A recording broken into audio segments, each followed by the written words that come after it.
Now, here's the hosts of Top Story, KLIXcast and Jill Skeen.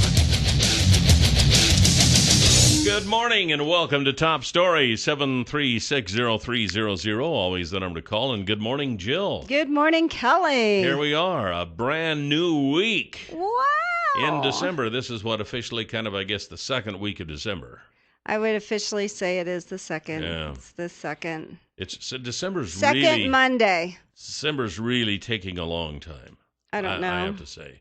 Well, I It was is. at, It just is. it does, and the shopping and everything, and I was at the Arts Council on Saturday for How'd the that Art of go? the Gift. It was lovely. Met some nice people. Bruce, a listener, was displaying. He did metal work, and he had to come down. He goes, I heard on the show you were going to be here, and I figured I'd just wait to hear someone talk so I could listen and see who you were. So, hi, Bruce, if you're You listening. have that distinctive voice. They hear it every day. So he's been a long-time listener, even back to Suzanne Just. Oh, my Seriously, goodness. long-time listener. Wow. So anyway, I met some nice people, sold some books, people ate my caramel corn. It was nice. Excellent. Very cool. Nice. I was in the lobby. And then we went home to watch the Ohio State game that started at 6, and I was there at 7. We taped it. But we can talk about that in a second. Okay, I'll talk about it now. If anyone has been following the drama of Ohio State this season, a week before the season starts, our Heisman Trophy candidate quarterback hurts himself, right? Second string comes in, JT Barrett. We lose the first game of the season, but of course, the guy starting for the first time, it's natural. The JT Barrett has become this amazing quarterback, is being considered maybe a Heisman Trophy candidate or redshirt freshman, a freshman, right? We're playing the Michigan-Ohio State game. We're leading the fourth quarter. He breaks his ankle. Wow. We beat Michigan. We are now in the Big Ten championship against Wisconsin, who has the best running back in the country and the second best defense in the country, and has ruined many a national championship for us in the past when they've had no record. And Ohio State is now going to have a third string quarterback. I'm like, everyone is like, are you kidding me? We're going to get killed because Wisconsin's always good. They're always good. They're always good. We get home. We start watching the game. I'm like, Tom, pinch me. Is this Ohio State? We beat them 59-0. 59-0, we beat Wisconsin. We held their leading running back to like 76 or 80 yards. The third string quarterback? Third string quarterback won MVP of the game. The guy was amazing. He had 3 or 4 bomb touchdown passes. I said, this isn't a football game. This is a Disney movie. If we now are in the playoffs for the national championship, which at the start of the season they said no one from the Big Ten will get in. I swear, if we sit there and beat Alabama and go on to win the national championship, they need to make a movie out of this one. We're on our third string quarterback. Like, who in a million? I've never seen him play so well. Oh, my goodness. So anyway, if you followed or watched that game, that is the history of this season. Was insane. We're down to our third string quarterback. We beat a great team 59-0. Go figure, and we get into the playoffs. Miracle. Seriously, I said, Tom, this is a Disney movie. This isn't a football season. So anyway, it's been fun. Wow. Yeah, so that made up for my weekend can't compare to all of that. I don't think you're like, okay, so what does that mean? Yeah. 59-0. What does rushing yards mean? Touchdowns, Kelly. Oh, my. Well, hey, that's great. Well, the Broncos did well, right. too. They're now going to be in the Fiesta Bowl. They're going to play Arizona, so that should be good. Yep. So fun all around, huh? Oh, man, I'll tell you, I'm just learning this football thing just through osmosis because you're a football fan and my wife's a football fan. Yeah. I can't help but learn something. Do you ever watch it? Once in a while, I'll sit down and watch a few minutes of it and then find something better to do. But I know. Like anything better to do. I'm sorry. I just have never been a sports-oriented type person. I'm more the intellectual type. Oh, is that right? Yeah. You're 0 for 2, Kelly. No, I'm kidding. You're crafty. You're very crafty. Yeah, there you go. No, you are. Your photography and stuff. But anyway, so it was that made up for a great evening. Well, excellent. Yes. Excellent. Well, hey, we have coming up Randy Staples with the Idaho Political Update. He'll be in at 8:40. At 9 o'clock, we have Laird Stone, Twin Mm-hmm. Falls attorney Laird Stone, be talking about domestic violence. Mm-hmm. So that should be very interesting. I think we have him for the full hour, do we not? We do, because unfortunately, this time of year is the season. Yeah, I know. So we're going to try to help whomever out there. We have numbers, we have anything. So tune in. If you know of someone, if you've been a victim, if anything, please tune in at 9 o'clock. Ask questions. We want to prevent this from being the season this year. So that's kind of on the lineup coming up here today. And kind of on back to Boise State here a little bit. They've got $1.94 million worth of tickets to sell.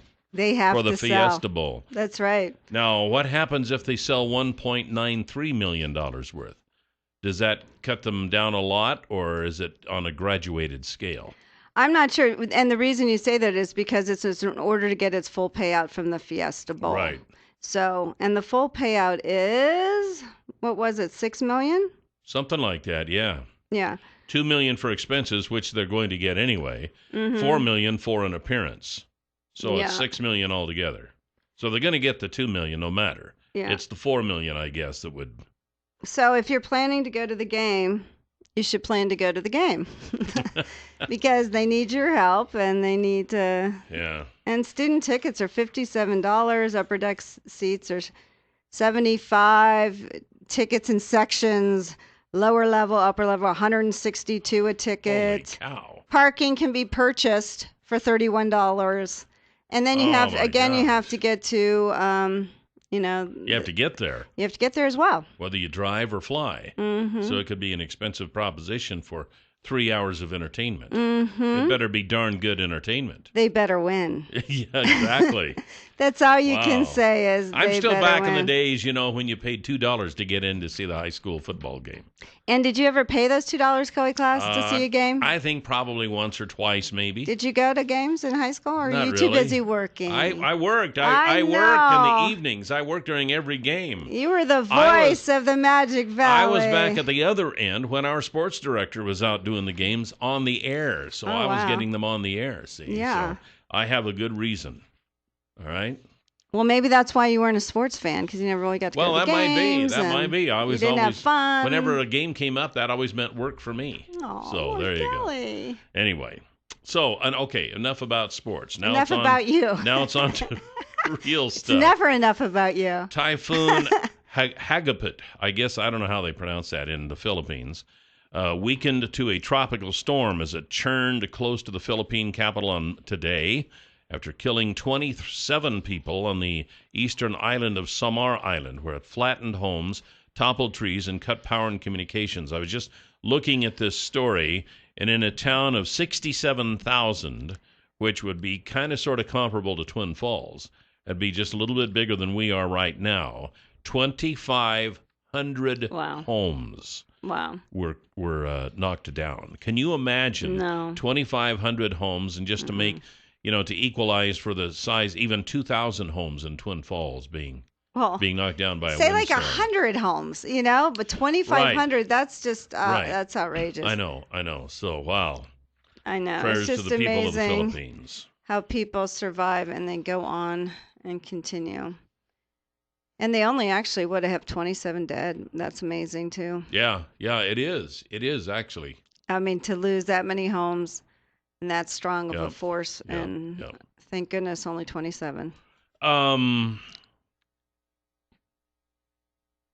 Yes? Did you see the guy? You probably didn't see the Discovery Channel, and the guy got eaten by the snake. I didn't supposed watch to get eaten by the snake? I didn't watch the show. I read the story, though. I don't know if I'd want to see that. Well, here's what happened. Okay, they have been pushing, for the last 6 weeks, that this guy is going to be eaten by an anaconda. Alive! Yes, eaten alive. In fact, I think that's what they called it. Well, he got it. The snake got his head in his mouth, and then the guy calls it off. Oh. And people are outraged. Well, I think he got down to his arms because didn't he say he felt like his arms were about to break? Felt it's like his that's arms sort were of how they twist do it. Off. Yeah. They sort of break your bones so they can get you in there. What was he thinking? And so he calls it off, And now people are outraged because, by golly, they tuned in to the Discovery Channel to see a man get eaten alive. And by Gadfrey, they better see a man get eaten alive here. Did they have to pay for the show, or was it free? I think it was free. Oh, good. I don't think it was one of those pay-per-views or anything. Oh, because that would really cause a riot. But I saw one of the, it says, here from somebody says, on Twitter, says, next time I watch something called Eaten Alive, somebody better get eaten alive. Darn it, or I want my money back. That's right. So here the guy was afraid he was going to die. Duh. And so he calls it off, and now people are outraged. Here's another one. It says, dude, did you not think this through? Anacondas squeeze their prey to death before they swallow. What a moron. What did he think his head was doing? Maybe it should have squeezed it a little more to get some sense into it. What was he thinking? Eaten Alive, here's another one. Eaten Alive is about a guy saying he wants to be eaten by an anaconda and cancels when he gets eaten by an anaconda. So, I mean, in itself, were they really going to watch this man die? I mean, was Discovery going to go, yes, eaten alive, but what do they think? He's going to, survive being eaten alive by an anaconda? He had a special suit on. That was supposed to protect him. What, was he a bunny rabbit instead of a man? What do you mean? But now, I don't know what they thought they were going to do if the anaconda had eaten him and gets inside. Then they would have to cut the anaconda open in order to get the man out, which would have resulted in killing the anaconda, which would have pissed off all the animal lovers of the world. Right. So, this was a no-win situation. What happened? I don't know what they were thinking. I can't even imagine that they were thinking, because I who don't would think they say, were. what do you say to your wife? Oh, honey, I'm gonna do the show Eaten Alive. I'm gonna get into this anaconda, but don't worry. He won't eat me. Yeah. No, that's what they do. And I'm going to be wearing a special suit. Yeah. They eat huge amounts of huge animals, and they squeeze them to death and eat them. What was he thinking? Well, obviously he wasn't. So what, they just thinking. pull him out by his legs? Because he was screaming for help. I need help. It's amazing you could hear him through the anaconda. I didn't watch it. So all I have to go on are the post reports here. No, this is what he said. He goes, but just a few minutes into the ordeal, Rosolier, communicating with his team by radio, so now he has a radio inside the anaconda, says his arms are torquing and might break, so he calls for his team to take the snake off of him. This thing is going to break, Rosolier says. I'm calling it. I need help. I mean, the fact that you've gotten it this far, and I don't even know what to say. This is, what's wrong with the Discovery Channel? What's wrong with people that would watch it? I don't know, and that's a good question. They don't want to come out and film record, history being made when they jump over the Snake River Canyon. Yeah. But they cover something like this with a guy supposedly being eaten by an anaconda who pulls out. So I don't know. I know some people. I said I love this. Someone goes, "Hey, Discovery, can I have my own show?" Yeah, there's a picture with his finger in his dog's mouth. Yeah. We'll be right back. We got some more things to talk about here, including the fact that religious profiling beginning today will no longer be allowed because Attorney General Eric Holder says they're not going to do that anymore. So we'll see. 7360300 is the number to call here this morning on Top Story. Randy Staple is coming up here shortly with the Idaho political update. And regarding domestic violence, we will be talking to Twin Falls attorney Laird Stone about that a little later. That'll be at 9 o'clock. Meanwhile, the folks at Clearwater Power Equipment want you to know if you're heading for the hills to cut some firewood, they've got the chainsaw to go with you. They've got Husqvarna and Echo chainsaws, the best in the industry, and they would love to show you these. They also have, I saw a wood splitter out front there the other day, a snow blower if we ever get any more snow. I wish we got some snow. Well, we've been getting our winters in February and March here lately, so, we still got some time to go. Okay. But anyway, stop and see the folks at Clearwater Power Equipment because they've got the sales, they got the service, and this is all they do. They only sell the power equipment. They don't, they don't have all the other stuff to muddy up their memories. They know all about the stuff that they sell, all right? And they are at 252 Washington Street. They're where General Building Supply used to be. 734-7767 is the number to call. Starting today, profiling on the basis of religion, gender, national origin, sexual orientation, and gender identity by federal law enforcement agencies will be banned, according to the Justice Department, announcing that today. The draft changes have been under review for months, and Attorney General Eric Holder was eager to issue them before he steps down. The new policy means that federal law enforcement officers cannot use these characteristics as the basis for making routine or spontaneous law enforcement decisions like traffic stops. The older rules, in effect since 2003, barred making those stops on the basis of race or ethnicity. The new policy will apply to several components of the Department of Homeland Security, including Immigration and Customs and the Coast Guard, but not to airport screening or scrutiny of travelers arriving at the border. So it's not for the airport. You still can profile. Yes. Okay. And also at the border. You can profile at the border and also at the airport. Profiling by law enforcement is not only wrong, he said, it is profoundly misguided and ineffective because it wastes precious resources and undermines the public trust, Holder said, particularly in light of certain recent incidents we've seen at the local level and the widespread concerns about trust in the criminal justice process, which so many have raised throughout the nation. It is imperative that we take every possible action to institute strong and sound policing practices. The new policy does not apply to the protective mission of the Secret Service, and according to the Department of Homeland Security, its exceptions are warranted given the unique nature of parts of the DHS mission, most notably in protecting our borders and securing our skies. So it's kind of odd to me because in one way they say, he said that it wastes time, it doesn't do any good, wastes resources, blah, blah, blah, blah, blah, except, of course, in the case of the Secret Service or at the airports. So Well, I don't get it. It either works or it doesn't. Well, maybe it works more in an airplane, but if you're just stopped driving along because you're, I don't know, black or have, a burqa on or whatever, I think that's what they're trying to discourage because that has been happening throughout this country. But it's still okay to do it in the airport line. Well, see, I think what can the I reason say? they want to do it in the airport line is because it's their way of finding those pesky Bible-thumping rednecks.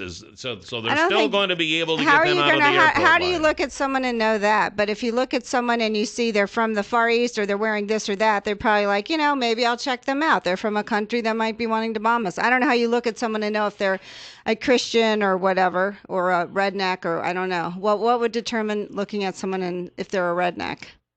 How would you just look at someone and know that? I don't know. Do they wear something in particular? But they're going to find them. They will find them. I just don't get it. It's it either works in all cases or it doesn't work in all cases.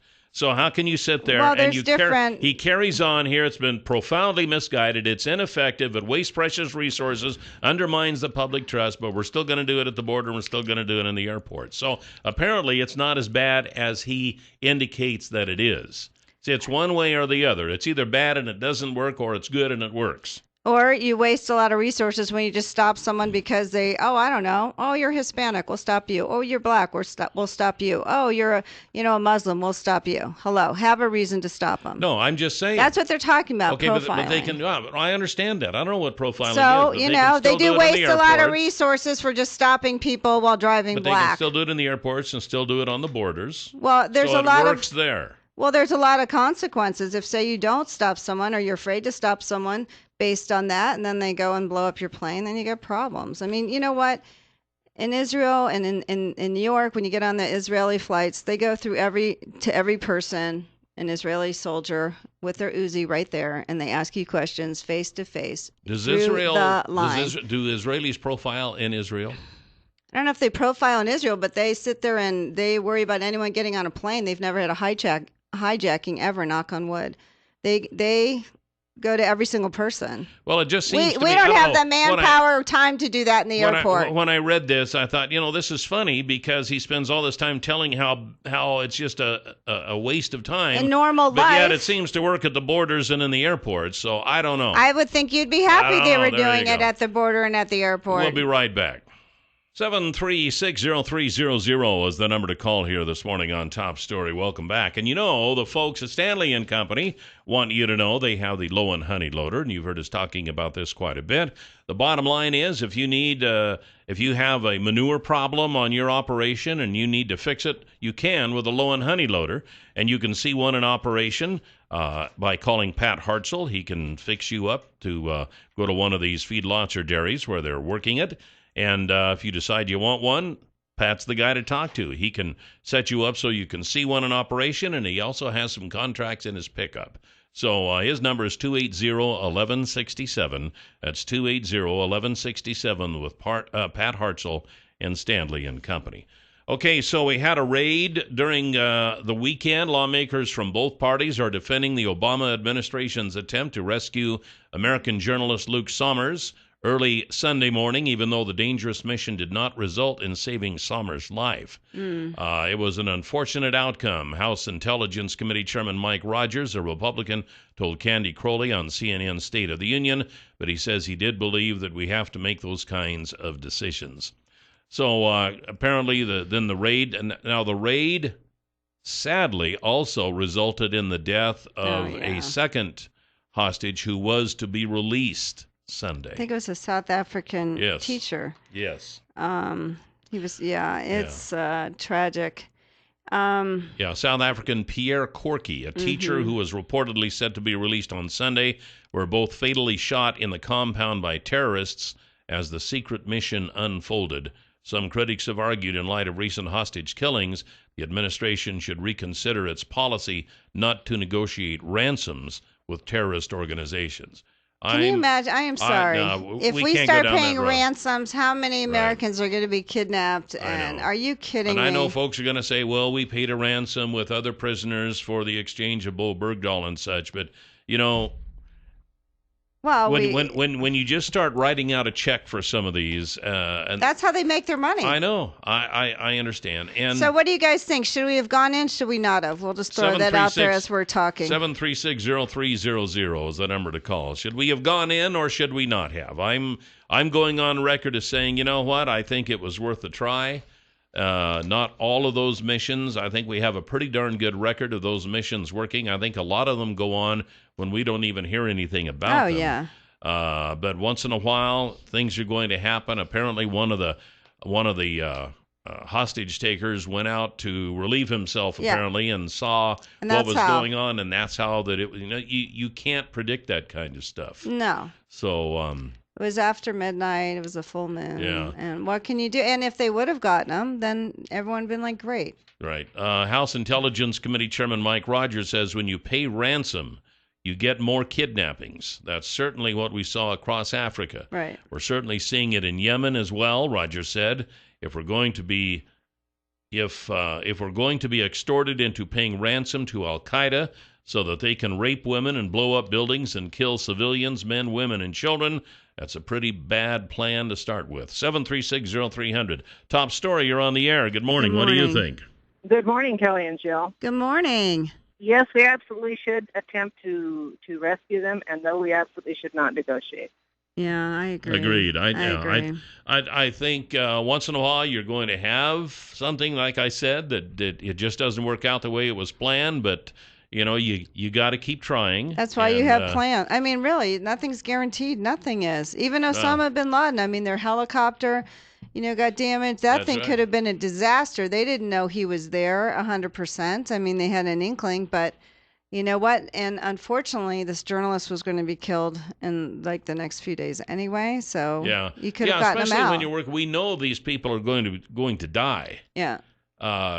Well, with the exception, apparently, of this teacher but we don't even know for sure if they would have turned him loose. We just don't know. They don't know, They might not have. They might have, at the last minute, made another video out of him showing them cutting his head off.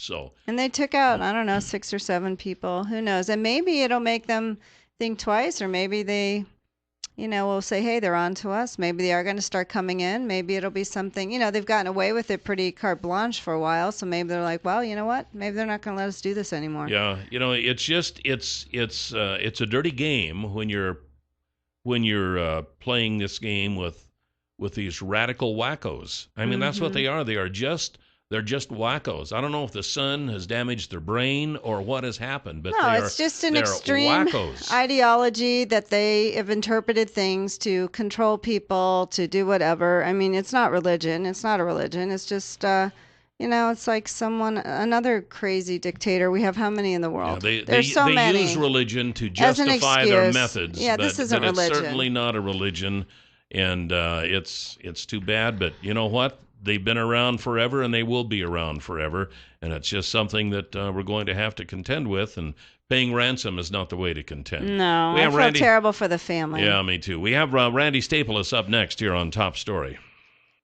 7360300 is always the number to call here this morning on Top Story. We have Randy Staples with the Idaho political update coming up. But first, I actually want to tell you guys that today at noon, OTAC, which is the consultants that the URA, I guess, is working with, is going to present a preliminary parking report today at noon at City Chambers and also tonight at the Twin Falls City Council meeting. So if you're interested to see what's happening, please come down, please look, please give input today at noon at City Council and tonight at the council meeting. So, all right. Very good. And with us we have Randy Staples. Good morning, Randy. Good morning, Randy. Well, how are things in your neck of the woods? Oh, fine. It's a little bit stormier than it had been, but that's not too unusual for this time of year. Yeah, well, hopefully it'll bring some snow to our neck of the woods. I gather that it probably will. Yeah. Well, you sent out your weekly update once again. I wanted to talk a little bit about the leadership roles in the Idaho legislature, how you indicated in there in the last few years they haven't really changed that much, which is kind of different since before that. It seemed like they changed a little more often. Why do you think that is? Well, it's kind of an interesting little phenomenon that it used to turn over quite a bit, and there was kind of a ceiling in the Idaho Senate and the Idaho House of about 3 terms for being in the top leadership position, and that was pretty much it. And that wasn't really broken until the 70s. But now that seems to be lasting longer.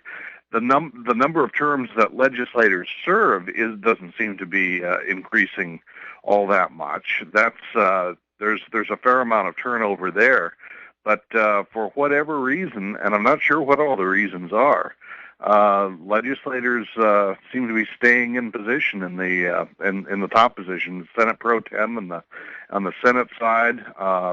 That went from kind of a 2 or 3 year norm for a long time to about 5 terms with Bob Geddes for a decade not long ago.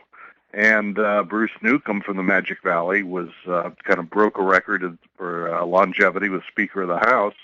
And we'll see how long that the current Speaker, also from the Magic Valley, Scott Bedke, stays in. But he's starting his second term now as Speaker. And that's certainly a very a long period in and of itself, but we'll see how long he stays there. There was no challenge this time, and he may be there a while. Do you think people are just complacent and like, what the heck? Let him do it. Obviously, he's done it. Who cares? I mean, are we at that point, or does anyone care? Well, the caucuses remain about the same.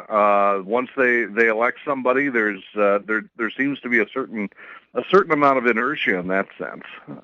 Just not a lot of change, not a lot of transition, and that may be a good, in some ways, kind of a good metaphor for this next session. There are a lot of the same people are back. It's probably on balance not going to be a terribly different group this next time than it was that met earlier this year.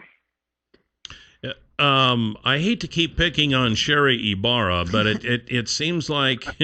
Do you really, Cal? Well, she's been declining interviews with just about everybody. Former state senator Tim Corder, I guess, is going to be her special assistant. He's declining interviews.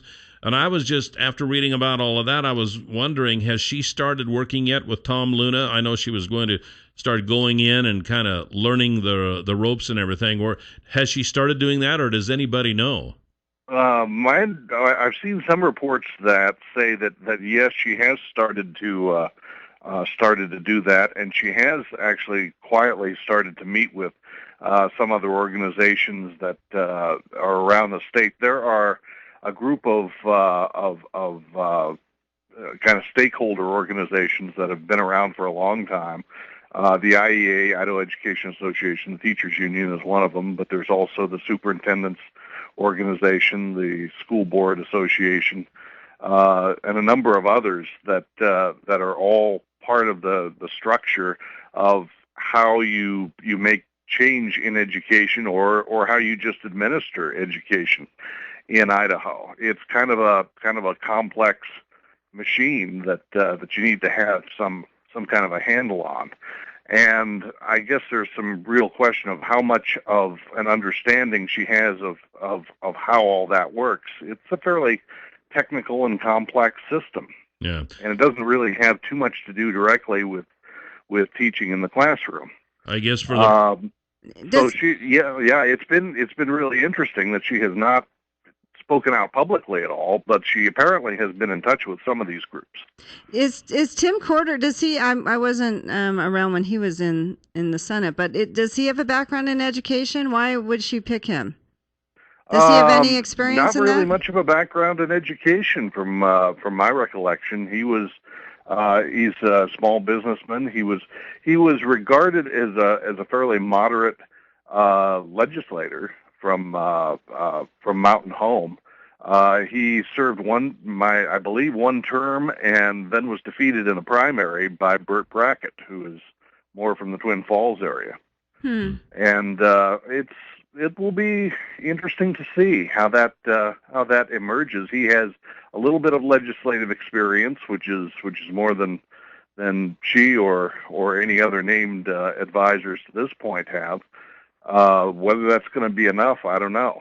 But that is at least some person with some experience, and a person who was fairly well regarded as a senator during the time that he was there. Yeah. Okay. I guess there's nothing really that says that they have to do a lot of interviews, or any interviews for that matter, but it just seems like when they're turning down interviews, then a person starts to wonder, especially with all the background that Sherry Ibarra has had during the election time. And by the way, for those who don't know, Sherry Ibarra is the new Secretary of Public Instruction for the state of Idaho. Superintendent. What did I say? Right. So it doesn't matter what you said. It's superintendent. The problem with it is that when you, in turning down those kinds of interviews, it's not so much just a matter of not wanting to talk to these two particular reporters. It's a matter of not communicating with the public. Right. Yeah, exactly. She has not communicated with the public in any real way, apart from the debates that she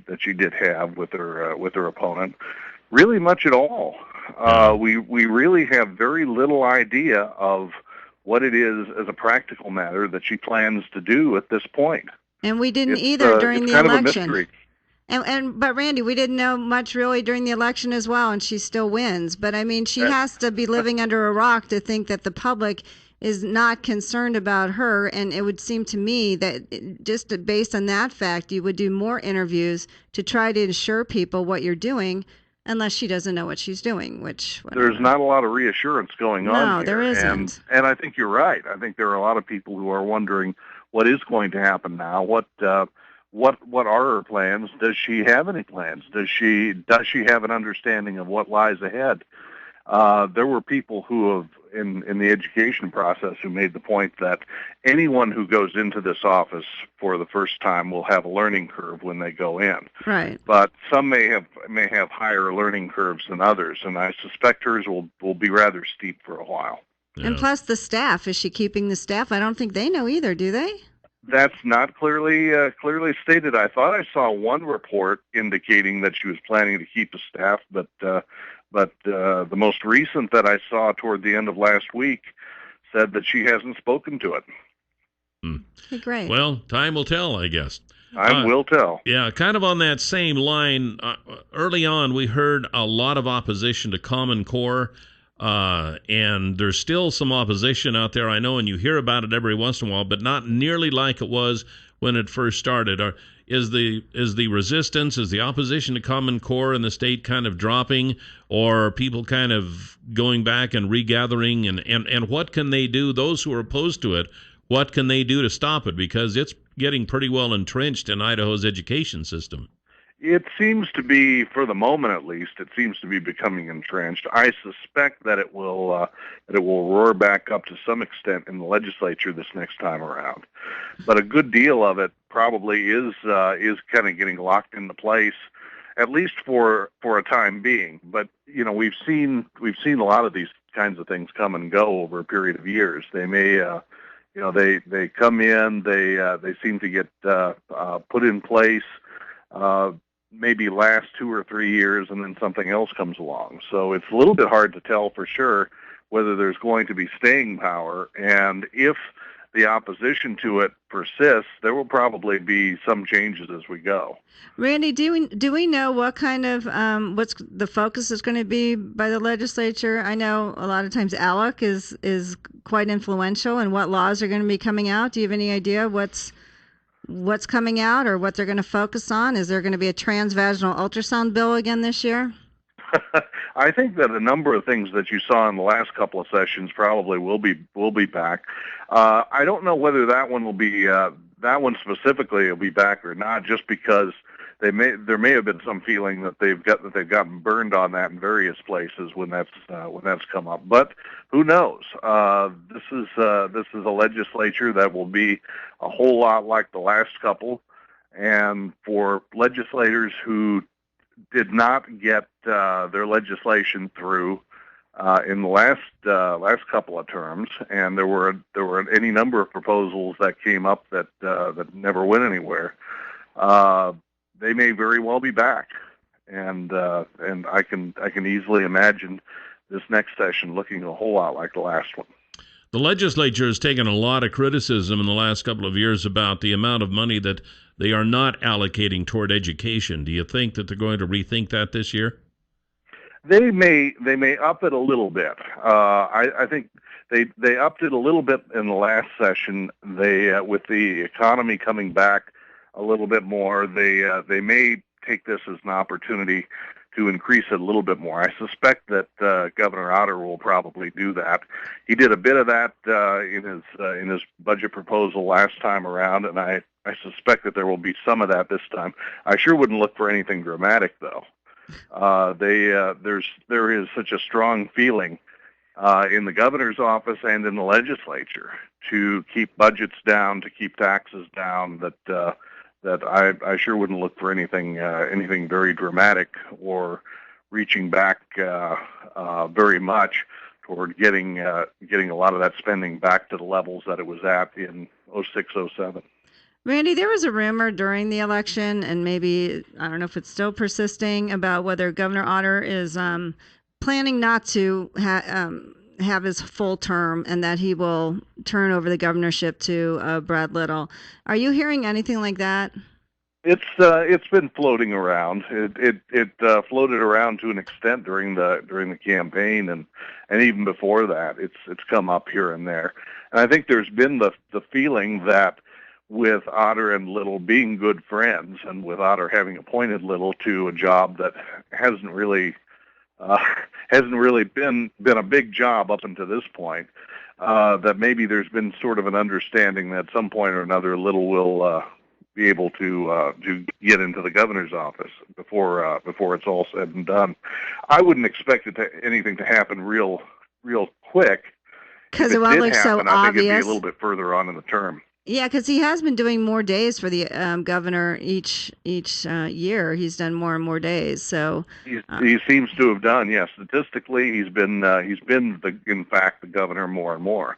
So is this a way to then people will vote for the incumbent, and so basically, it's almost like easier to get him into the governor's office for another term? Well, if he becomes governor by succession and then runs to hold the office that certainly strengthens his position a great deal, and Yeah. makes it more difficult for a challenger to go after him. Well, we'll have to see what happens there. Randy, we are out of time once again. Thank you very much. Thanks so much, Randy. We'll see you next Thank Monday. you. All right, take care. Now, Randy Staples from Reidenbaugh Press at reidenbaugh.com. You can you can subscribe, actually, to his weekly update or hear him weekly right here, this time, this station on News Radio 1310 KLIX. We have Twin Falls attorney Laird Stone. He'll be in with us next hour. Going to be talking about domestic violence. And welcome back to Top Story. 7360300 is always the number to call. Welcome back, Jill. Thanks, Cal. Same to you. A little chillier this morning. When I got up this morning, I actually had to scrape my windshield, and it's only 32 right now. Well, that's, freezing. There you go. I know. But hopefully it'll be bringing some snow eventually. I like snow. I miss snow. Yeah, I think we should at least have a white Christmas, don't you? Sure. Yeah, why Everyone not? always thinks being in Idaho, I swear all my friends and family think we're in the tundra. They already think I'm buried under a couple feet of snow now. It's like not like and that. Truth be told, we're running around in our shirt sleeves. And, I know. Tom golfed yesterday. Yeah, I know. It's How been nice amazing. is that? It's amazing. Hey, we just wanted to mention we had a great lunch on Friday with Dennis and Cheryl Becker, who are our final winners in the lunch with Kelly and Jill at the Canyon Crest Dining and Event Center on a ride in the limo. And I think Dennis said that was his first time ever riding in a limousine. Wow, yes. So I'm glad we were able to furnish him with one item of his bucket list. It was lovely. It was really nice. So the last one to have lunch with you, and after that you'll probably be in your ham radio basement for eternity, and no one will be able to get you out. I'm becoming a hermit. What can I say? You won't even answer my calls after that soon. Jill who? Exactly. It's starting already. Well, we are into the holiday season now. Christmas will be coming up. Hanukkah will be coming up. Families are getting together. And this is the time of year that domestic violence seems to rear its ugly head even worse than at many other times of the year. And we have Twin Falls attorney Laird Stone with us, who a partner in Stefan Quanvig Stone and trainer. Almost stepped over that, didn't I? Yes, I do step over it. I know. So anyway, Laird Stone, welcome to the show, and tell us about domestic violence. First of all, what is it? Because I think we all see this as, a husband beating up his wife or something like that, but I think it goes kind of beyond that. Well, it really does.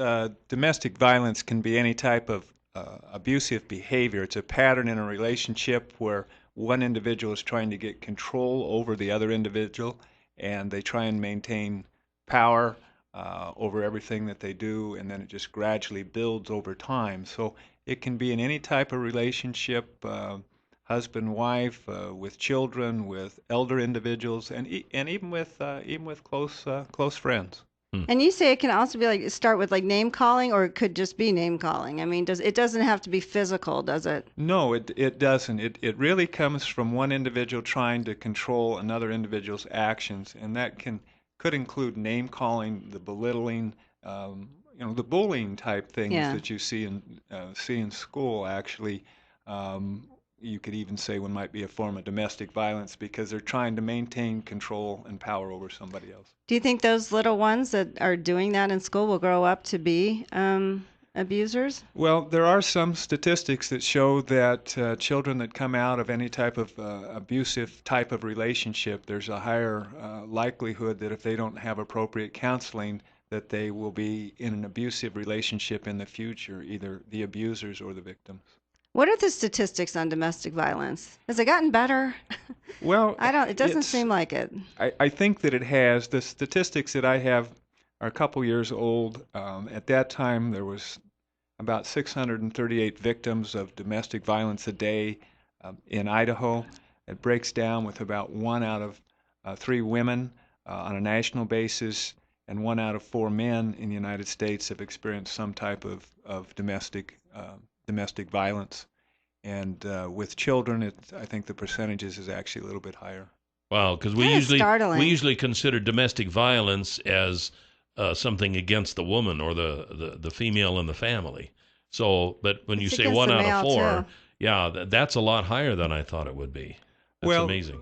The problem with we're a male-dominated society in terms of attitudes, and we're gradually getting away from that, and we need to get away from that. But machismo gets in the way, and I have represented numerous people in relationships where the husband or the male in the relationship was the one that was being battered, and was really afraid to speak up because of the image he thought he might have in his circle of friends. So do you think the statistics could be higher for men that we're not aware of? Because it's not like people, like men especially, want to come out and say, I'm being battered. I think they could be. I think the same with elder abuse. Those type of statistics could be higher as well because there's that reluctance to come forward. Mm. Do we have any? How does Idaho do in handling domestic violence? Do we have places where people can go, places that people can call? Can we call the police? I know sometimes it's a little difficult to call the police when it's maybe not physical, and would police be the appropriate ones to call if it's not a physical situation? Well, we have various resources. There's the Idaho Council on Domestic Violence and Victim Assistance Program, the Idaho Coalition Against Sexual and Domestic Violence. You can find those on the web. They have phone numbers as well. I just handed Jill a pamphlet that's about 20 pages long that has all the resources that are available in the Magic Valley. This is amazing. It includes every component that you would find for help for domestic violence, housing, gas, clothing, suicide, medical. So there are a lot of resources out there if people are willing just to take that step to break out of that circle. And that's the hard part, because they feel trapped. They don't believe that there's anything that they can do. And so they just go back into that same circle of abuse. Don't you think it's hard too, because it does probably, I don't know if it starts physical, I don't know if it's almost like you start to see patterns or hear things that they kind of get them away from their family and friends, they beat them down so much emotionally, they're financially supportive on this person, and it is hard for them to break away, when they do such psychological damage. What should the first step be? I mean, if they no longer attach to their friends or their family and they don't have the confidence, how do you get out? Well, it is.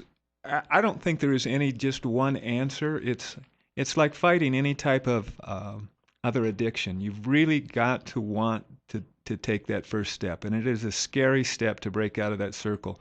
One of the ways, obviously, if there is violence involved, is to call 911. That would kick into gear a lot of the resources that I've given you. The other thing is, if you don't want to go to that step, then go to your church if you're involved with the church, or just go online and find some of these resources. There is a lot of help out there, but they've got to want to change. They've got to want to get out of that circle of violence and then take that first step. So say they call 911 and their husband's beaten them, and somehow the husband's left the house or whatever, what happens to the husband right away? I mean, are they contained? Because I'm sure their biggest fear is that they've called the police and then their husband's really going to be upset. Well, for the police, domestic calls are one of the most dangerous calls to go on, obviously. And so they're very careful when they get out there. If the abuser has left, they'll take the statement of the victim, but then the victim has to decide whether they want charges pressed, because the officers didn't see it, so the victims have to.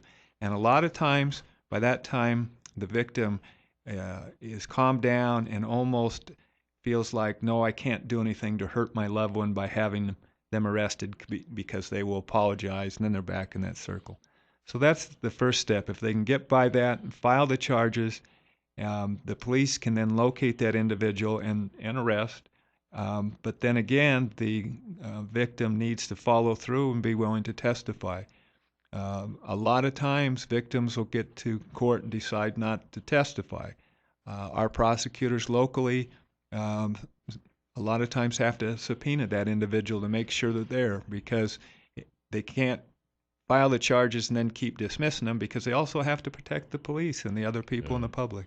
Yeah. But does the husband then go back? So you file charges. Does the husband go back into the home? I mean, he's arrested, but he's not held until trial. Is he going back into the home, or is he ordered away from this person until you go to trial? One of his conditions of release will be a no contact order. and if he violates that no contact order, he would be held in jail without bond. He's allowed to go back to the house to pick up some clothes, those type of things, and that's usually with an escort or an advance notice so that the other person is not there. So why do you think this is the season for domestic violence? Part of it is this is a time of year where families are spread around, can't make it home. There's a lot of emotion around the holidays. If someone has been isolated by a partner, the isolation comes down more. The economic control clamps down, and then part of it, I think, is the and you can verify this, the daylight hours are shorter, and people don't like the darkness. Yeah. And but I think that just all escalates into domestic violence. We recently had a high-profile situation here in the Magic Valley where a woman and her daughter were killed allegedly by the boyfriend who they had been living with. They had apparently a restraining order, but I guess if there was ever proof that a piece of paper can't stop this kind of thing, that would be a good example. It would be, but you have to keep in mind, a lot of things that you hear on the street, take them with a grain of salt about those type of things. But the big key in any situation where you get a protection order is don't go back. If you are the one that gets the protection order and then leaves and goes someplace else, don't go back to the other place. Don't put yourself in a position where something bad can happen.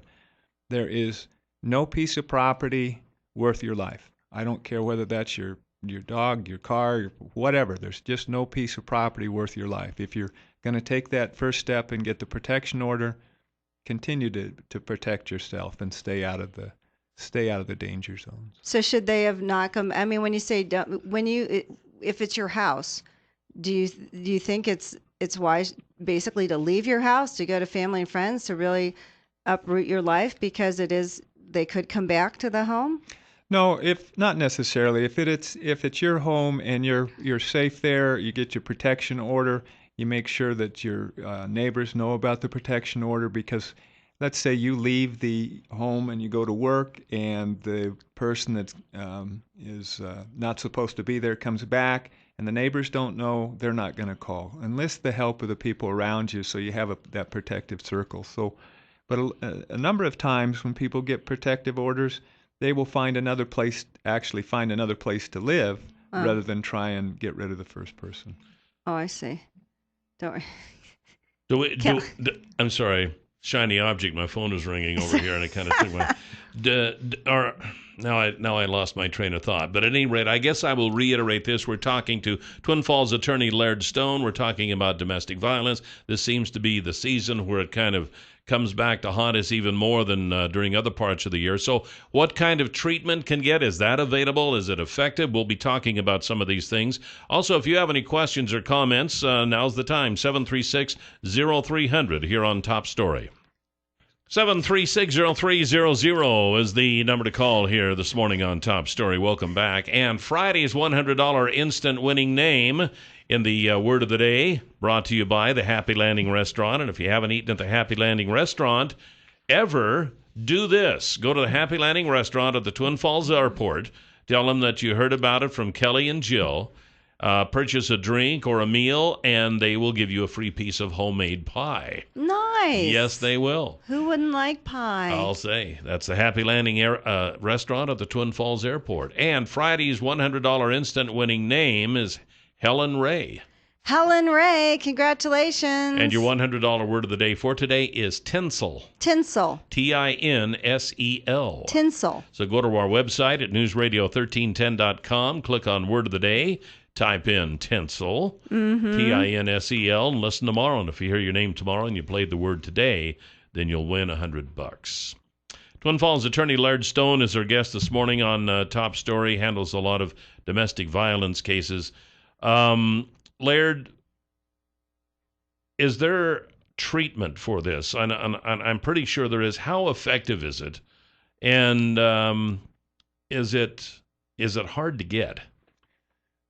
It's not hard to get. Right. The hard part is the willingness to go in and have the anger management evaluation, and then the willingness to follow through with it. And there are facilities available for those programs, and it can be effective. The percentage of that I don't have, but one of the ones that we could really watch nationally is Ray Rice's problem. I know I was going to ask you about that. For Ray to ever get back playing along with a couple of other of our quote unquote heroes in the NFL, they're going to have to go through programs. The problem I see there is his wife says, "Oh, he's apologized to me and nothing's wrong." Well, that's a sign that there is probably something wrong, because that's very typical of the abuser to say, "Oh, I love you. I'll never do it again. Please stay with me." And the abused person stays, and then they're back into that cycle again. So that will be one to watch. But I thought they did say they did counseling or something, and that she just dropped the assault charges, I think, right after it happened. But just on that vein, do you think? And I saw her interview. She said that was the first time he'd ever hit her. What do you think? She's been hit before, in my opinion. For him to be that violent, that quick, and for her to then have that reaction, "Oh, that's the first time," that would be highly unusual. That's what I thought too. And I thought if someone lost it like that and did that, and his actions afterwards, just dragging her out like a bag of sand, I would think someone would be more shocked by that. But well, you would hope so. But there is Ray Rice and other individuals like him feel that they're privileged in society because people honor them in their sport, and that's why I think the program you're seeing on TV now, the No More program, with a lot of the actors and stars coming on there in the ads talking about domestic violence and just saying no more, really starts to be a powerful message. Where can one get the help that they need? What would be the first thing you would do? Say, you finally realize that, okay, I'm breaking apart my marriage, I need help. What do I do now? Well, the very first thing, if you're looking at that, I think your first call should be to a counselor, and then the second one to a lawyer, because I think you're going to need some mental health support and support from a different entity other than just the legal system, so that as you go into the legal system, because the legal system can't do everything for you, that you've got other friends or ties or support on the other side. So, Laird, we were talking at the break, and I think I have a misconception. You think that only kids who are in domestic violence situations grow up to be domestic violence abusers, but that's not really the case. It could just happen to you, or you just are frustrated, or you always think it's continuing the cycle. Well, what the underlying cause is, I think, is really unknown, because I've represented people that have had no domestic violence in their history at all, and for some reason they're now in a relationship where domestic violence occurs. They're either the abuser or the victim. So it's not necessarily just people that have come out of or grown up in a violent type home or a controlling home. And if they've gone to therapy, how effective do you think it is? Do they definitely stop abusing? Because it's almost like the sexual registry. You would love to know, like, say someone beat their first wife, somehow she got away, divorced, and then they get married again, because these guys obviously have to be charming at some point to get married, and then shortly, sometimes you hear stories after the, wedding day, all of a sudden they turn into this monster. But, it'd be nice if you could, I know it's probably not right, but like just to warn someone. Or do you ask them, "Oh, when was the last time you beat your wife?" Or "Did you beat your first wife?" You know what I'm saying? It's like you have no idea, because there should be a questionnaire. Because they're always charming. Like for speed dating. Right, yeah, exactly. Yeah, as opposed to how old are you? Is like, "Did you beat your first wife?" Well, I'll tell you that. Hold that thought, and we'll come back with the answer with Laird Stone here on Top Story on News Radio 1310 KLIX. 7360300 is the number to call here this morning on Top Story. Welcome back. Before we get back to the topic of domestic violence, just wanted to tell you that the Twin Falls area's newest pawn shop is Canyon Pawn. And they're right across from Will's Toyota on Shoshone Street. They've got the guns, they've got the camping supplies, the woodworking stuff, the fishing supplies, the tools. they've got stuff for Christmas presents. And if you're a little short on cash, they've also got the pawn part of it. So, you got something laying around, has a little value on it. You can take it down. You can pawn it. You can buy the Christmas present. When things get a little better, you can go down and buy it back. That's how it works. That's how easy that is. But the nicest thing, we've actually had people call in and comment on this, is how clean the store is. Yeah, it's beautiful. So stop on by Canyon Pawn. Dave Hansen and the crew would be happy to see you. Tell them that Kelly and Jill sent you, and just have a good time moseying around. Mm-hmm. All right, so domestic violence is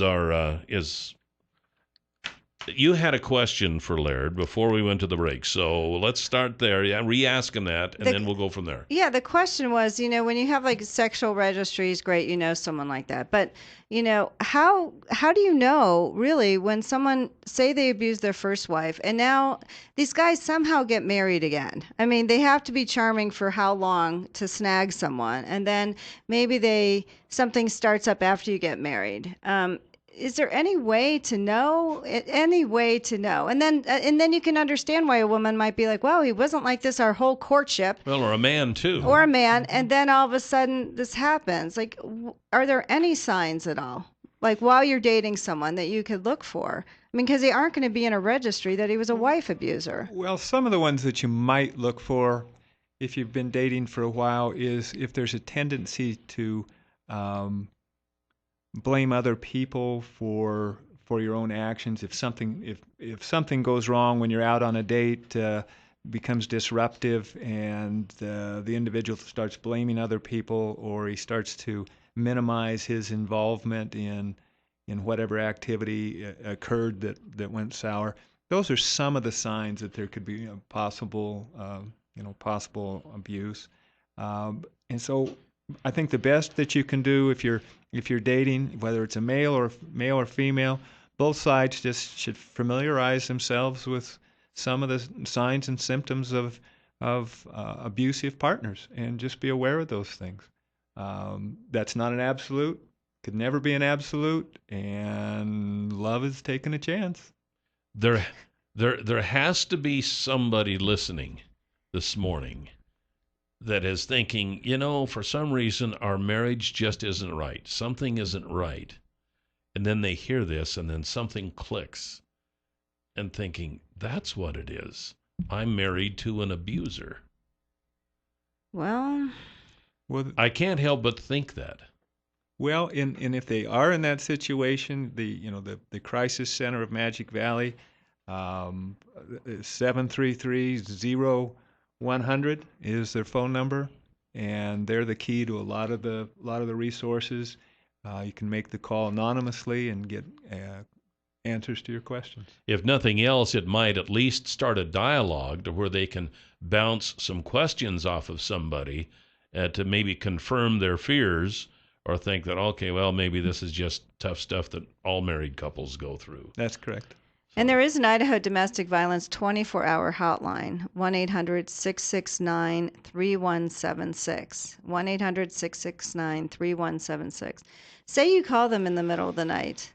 Does someone can come get you? Like, can they get you out of the home? Are there places to actually stay in Twin, at least? Yes, there are. There's Okay. the different women's shelters. Valley House can put you in, but then there's some other women's shelters around that the police can pick you up and take you there. They're anonymous places. Males are not allowed in unless they're pre-approved to bring supplies, those type of things in. So there are resources and places that people can take you to. And if you find yourself in that situation, you do need an escape plan. If you see that recognize you're in an abusive relationship, you need an escape plan. Try and put together a little bit of money, know who you're going to go to, those type of things. If you want to use a computer, use your neighbor's computer rather than your own. In other words, make it a safe computer, because if you start looking the stuff up at home and the abuser finds that, it can make it worse for you. So, think about it, be proactive, and then move. We got a caller. Top story. Whoops, I guess they come on. decided that they would. Okay, so we've got Do we have a call? Laird Stone with us. No, Okay. No, they Call decided. in, get your Yeah. questions answered. Yeah, because I still have a couple more questions. So we've got one more segment with Twin Falls attorney Laird Stone here on domestic violence. 736-0300 is the number to call, and we'll be right back.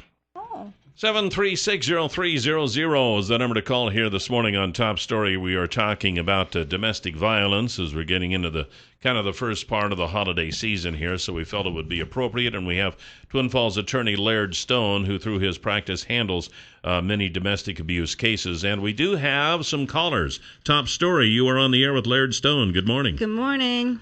Good morning. How are you, Kelly? Jill, Sergeant Mansell, Sheriff's Office calling. Oh, hi, Hey. Sergeant Menzel. How are you? Good. Hey, I didn't get a chance to listen to all the story, but I was listening to a little bit about the Valley House and the battered women's shelter and whatnot.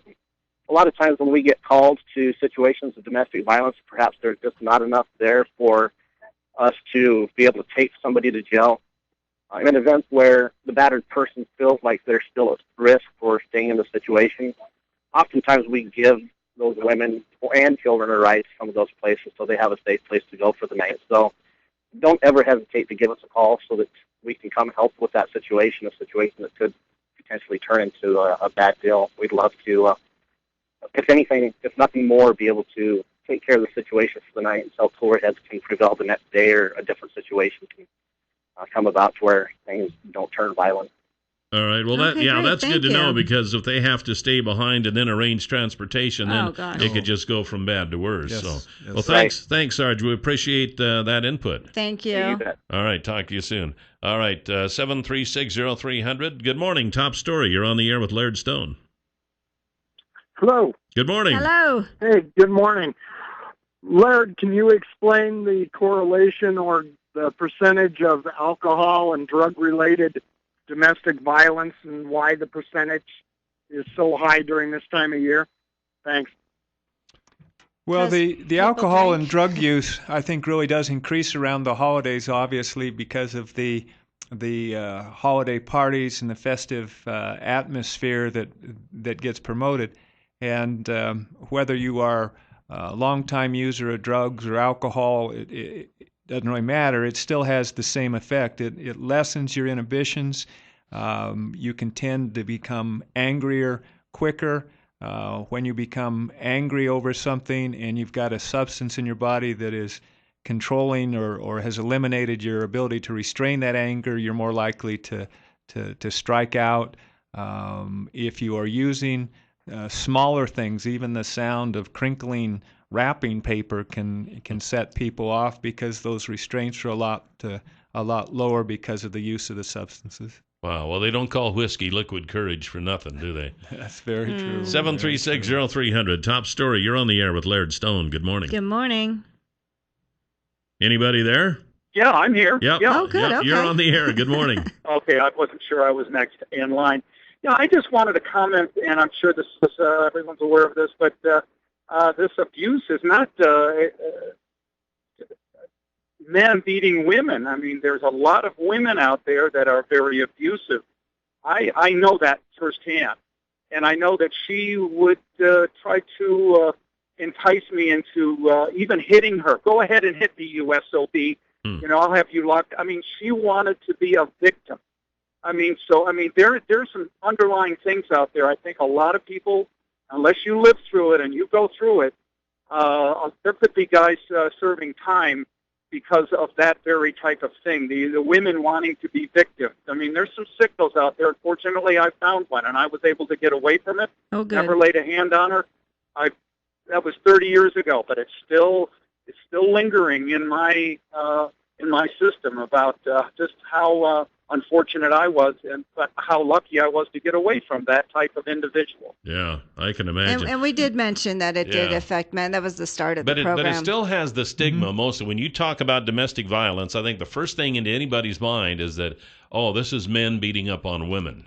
It's just automatic. Well, just because it probably happens more. Well, and it is automatic, but your last caller is completely correct. And I've handled a number of situations where the woman has actually enticed the man, and he's had to defend himself. We've had women attack men with other weapons, and they've ended up defending themselves, and then the woman has been the first one to call the officers, and all of a sudden the man gets arrested, and then we've got to untangle that. And so he is entirely correct. And what the man has to do is walk away or turn his back and run as quick as he can out of that situation, if he can escape and just get out of there, because your caller is correct. Because there is no place really. I mean, you can always walk away That's to correct. hit anyone. I mean, really. Even then, though, and I don't know that there's any way around it. I mean, she can still tell the police, yeah, he tried to hit me, and then he got in the car and ran. So then you got the cops, running down the road trying to catch Well, you. when I say run, I mean Just leave the situation. Run to the situation, and on your way out, you're calling 911, so you're reporting it to the police. So that does help then if you are also. Yes. Even if you're the second one to get through, you are still making the call, and that does weigh in your favor. Yes, it will. All right. Yeah. Wow, this is interesting It's stuff. sad. So we're almost out of time. Again, Laird, the Idaho Domestic Violence 24-hour hotline, 1-800-669-3176. So, and you had another number for us? For the Crisis Center, Magic Valley, 733-0100, or the toll-free 800-882-3236. Laird, thank you so much. Yeah, it's been very interesting. You are welcome. We appreciate what you do. Twin Falls attorney Laird Stone with us this morning here on Top Story, talking about domestic violence. And please get some help if it's happening. Yes, please. indeed. And it's time now for the Huckabee Report. You can hear the Huckabee Report each weekday at this time, brought to you exclusively by Waddell & Reed. Laura Nelson, Josh Funk, and Steve Stanger are the financial advisors, and the number is 736-6563. Well, again, I reiterate that we are not irrigating in our fields right now, but we will be soon. But you go ahead. Now, well, and each year, when it doesn't snow, and I think, man, are we going to be short of water this year? So one of the concerns about your irrigation system is its ability to conserve water. And when you have these pipes and everything out there that are leaking water everywhere, and you got water running down the road and stuff like that, that's just wasting water. Yeah. So they've got a new Certiset now, which is a new technology that you can ask them about at Farmore of Idaho. It's just one pipe that goes out into your field. It's a flexible pipe, no holes in it, and yet they have attachments on your equipment. And the nice thing about it, which picks up the pipe, gets it out of the way while you are, say, swathing your hay. And you don't have to move the pipe out and pay somebody to move the pipe out, pay to move it back in, and plus all the time that it takes to do that. It's called Certiset, and they can tell you more about it at Farmore of Idaho. So if you're considering some changes, some upgrades, or whatever to your irrigation system this coming season, ask them about Certiset. It might be something that you will want to consider for your farm or ranch. Definitely. And their number is 324-3341, and you can also catch them online at farmoreofidaho.com. And I just want to reiterate that today at noon at the City Council chambers during the URA meeting, it's open to the public. OTAC, who is the consultant with URA, is going to present some kind of parking plan, study, whatever for downtown. Please come. It's at noon. Anyone's welcome. Or tonight at the City Council meeting that starts at 5. So, and this public portion starts at 6. So anyway, please come tonight, have a say, check out. I don't think they're finalizing anything. I think they just did a parking study. So I'll be going at noon because it's part of... Parking is an issue. Parking is an issue. When you go to a store, you got to have some place to put your car. You do. Speaking of that, we were eating in one of the restaurants down by the mall yesterday afternoon after church. There were cars everywhere. The mall was packed. You think? Why? Yeah. Do you think, I don't know, Christmas? Yeah, some big holiday coming up. Hanukkah's coming up. Like, I'm sure that's it. So I've decided I'm just going to wait until after Christmas before I get involved with all of that. Oh, my gosh. Kelly, actually, I think I'm done with everything. I kind of shop during... Oh, yeah. You kind of shop all year round. I sort of do. I'll find Yeah. something at a craft thing, and I'll think, oh, why not for Christmas? And I won't even ask you what you got me because I don't want to spoil the surprise. No, I know, because it will be a big surprise. Hey, thanks for joining us. We'll be back tomorrow. Steve Millington will be back with the Twin Falls Republicans. And who else we got? We have consumer credit management. Oh, yeah. That's all I know. So, good time of the year to talk about that if you can't handle all your bills. Yep. We'll see you tomorrow. Have a great week. Have a great day. See you, Jill. Bye, Cal.